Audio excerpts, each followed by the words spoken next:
माँ प्रतिमा recording studio Jamui Jamui.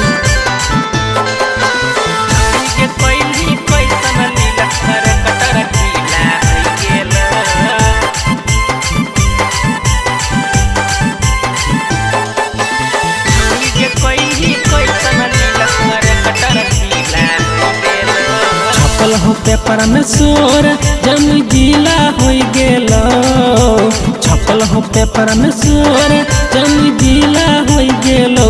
छौड़ी गे कैली कैसन लीला कर कटर ढीला हो गेलो, छौड़ी गे कैली कैसन लीला कर कटर ढीला हो गेलो।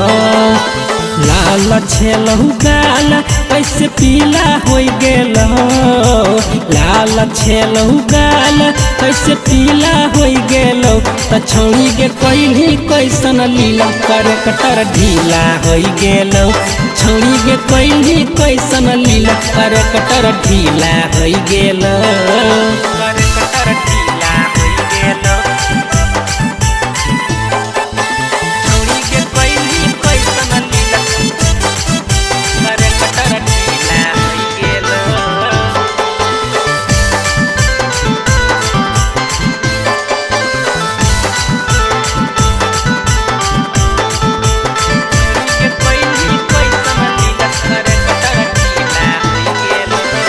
एते नहीं जान लियो छौड़ी हो में तो खेलार गे, एगो नहीं चर चर गो तो रखो ही यार गे, रखो ही यार गे। एते नहीं जान लियो छौड़ी हो में तो खेलार गे, एगो नहीं चर चर गो तो रखो ही यार गे।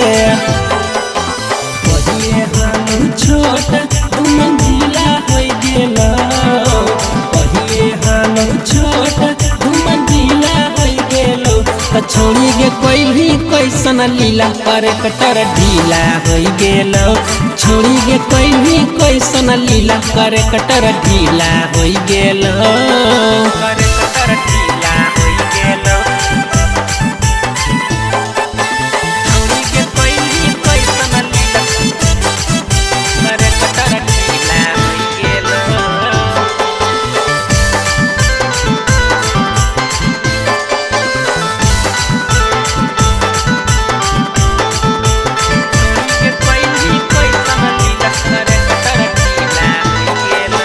राइटर अवध मारुति बचन लुटल कौसैया के धान गे, नवीन सलेंदर मिली के छौड़ी फैलल कौ प्रदूषण गे।